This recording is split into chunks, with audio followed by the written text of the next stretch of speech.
Morning folks, Wednesday morning. Hope you're all well. Oh, there's a few cobwebs in there. Thank you for your comments and likes as always. Hope you enjoyed yesterday's. I had a lovely day yesterday.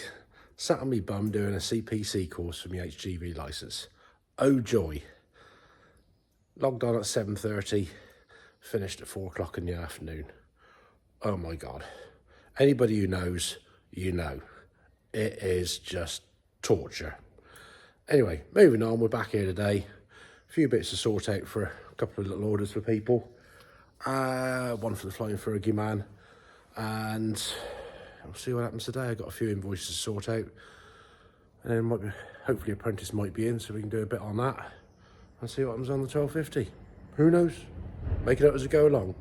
Well, after much cussing, we've got the draw cables in here for the draft and position control. They're fed through the conduit there. We've got the PTO cable in, as I said, we did that the other day. So that's really ready to clamp in place. Obviously I've marked up which one's which, bit of yellow tape there, so I know which side is which side on that end when it goes up into the control box in the cab.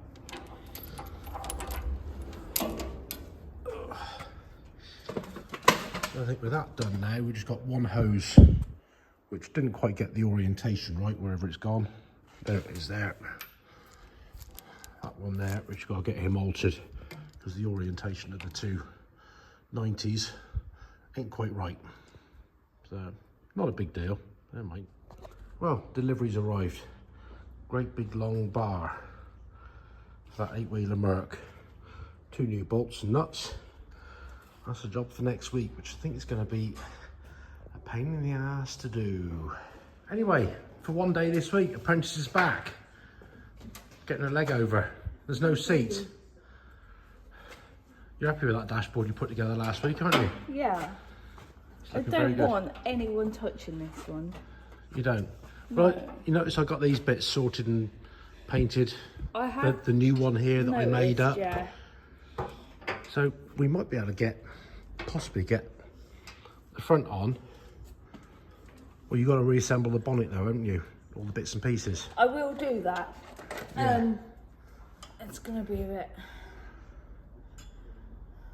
interesting, but I've got the I did find a new light switch. It's on the thing there. Where's the rest of it? Well, it's there somewhere. It should be. It's about. Oh, hang on. What's that right there? It's not in it. No, because I thought I'd leave that to you because you're the expert on the wiring. Anyway, have you had a good weekend? Yeah. Glad to get back on that. In my head, I just wanted to get this one finished. Yes, well, all things happen in the, in the end. We get there. It's like my new baby. But yeah, we've had 4 months it's been here, and it's all but done. Yeah. There's not much left to do, so best you pull finger today. So we have here the tap out the tank, the new filter on it, bit of tape round it. So fuel tank tap, bit of tape round it, a new filter on the top. We'll get that screwed in the hole up there. Apprentice is going to get the stands down. We'll get the bonnet down.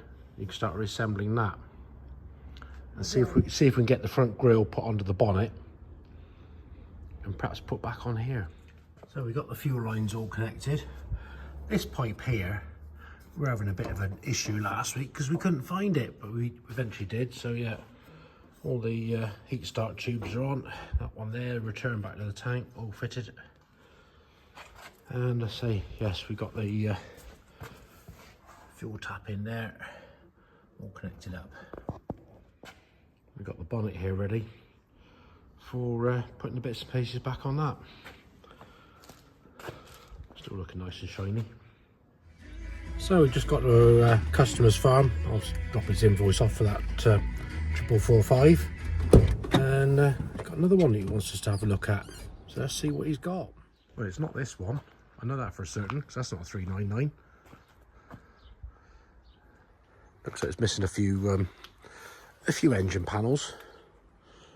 We got there's the one we did the other day. He's got the loader back on. Obviously that's all functioning and happy, which we like. Hard work job done. You got a little Volvo, what's that, an 8-tonner? 8-ton sloop. Oh, he's got all the gear on that. Grapple, shear, grab.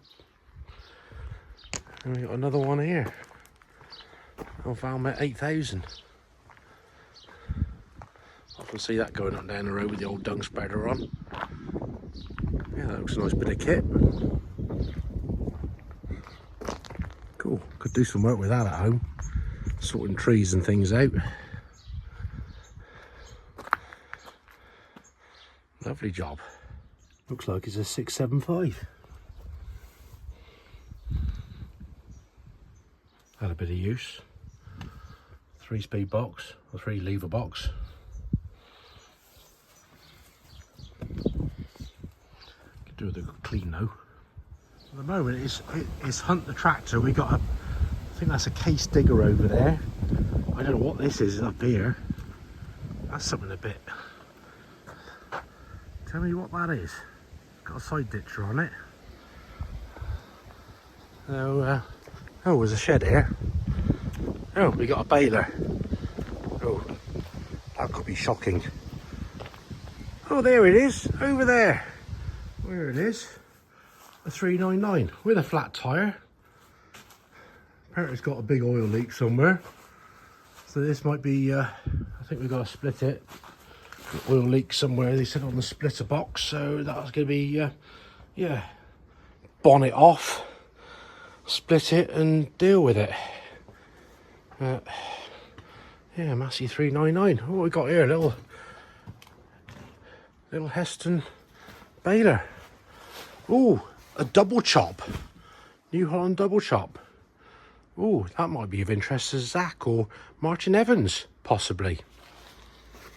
But yeah, needs a good clean. And I say, flat tyre. So they can deal with that.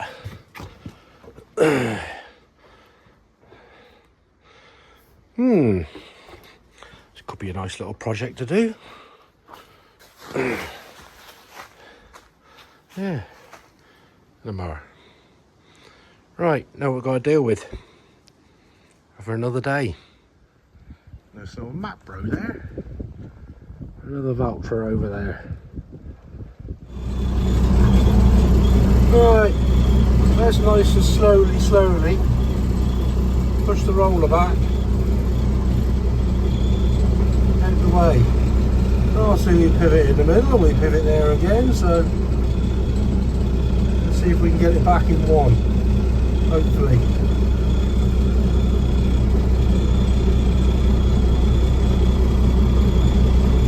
Not rushing, so I don't want to mess it up. I'll end up jackknifing it.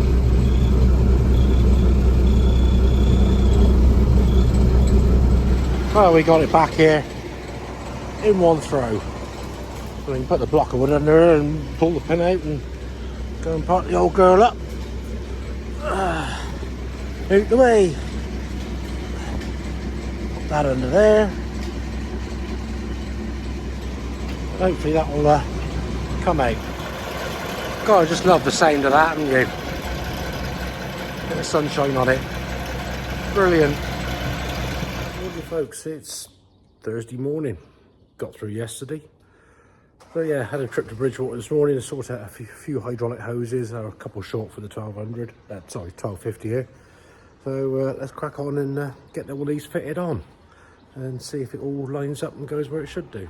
Well, after a cup of coffee and some cussing and going, we've got all the hoses in place on here from the pump, which goes down to the valve block.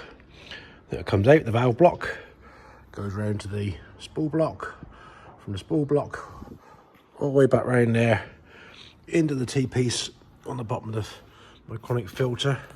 So some flow will go off to the oil cooler and back round. There's a bypassed bridge in the middle there, back through the filter. It comes out the filter on that one, it flows up round here to a union which will go on top of the gearbox cover, and then out of there, and it goes back down this pipe, back down to the tank. So we've got the supply out with that valve there, which does your multi-power, which is on this pipe. That's the supply going into the multi-power. That pipe there goes off and lubricates back in the back of the gearbox here for the back bearing. Now, point to note on this is different to the 1200 because it's all plumbed up totally differently. In that fitting there is a very small hole, and by having that there, it's putting back pressure into the system, which then gives you the pressure to operate the multi-power. Because I made that mistake a few years ago when I did my first 1250. Obviously I picked up the wrong cover for the back of the gearbox here, off of there's an empty casing in that for a 1200, and I put it on the gearbox because obviously I had to rebuild the 1250 gearbox completely. I put it on when I got everything working. I couldn't work out why the multi-power didn't work and the diff lock didn't work. I thought, oh, here we go, problems. What have I done? What have I missed? I don't know. Anyway, after a bit of rooting around in the book, I happened to notice 2 different part numbers for said bit down here. Wherever it is, there, somewhere, yeah, down here, back of the drop box. One's a straight through, and one is a restrictor in it. Once I changed that, everything worked. So yeah, it is different. So yeah, having that restrictor in there puts the back pressure in the system from the pump to give you your diff lock and your multi-power pressure. It's the same with the top of the gearbox here. Obviously it's a bigger pipe fitting, but it's only a small hole just to go in and lubricate the top of the gearbox, because most of the flow needs to come back into the tank, which the tank supplies the drop box. So yeah, different fitting.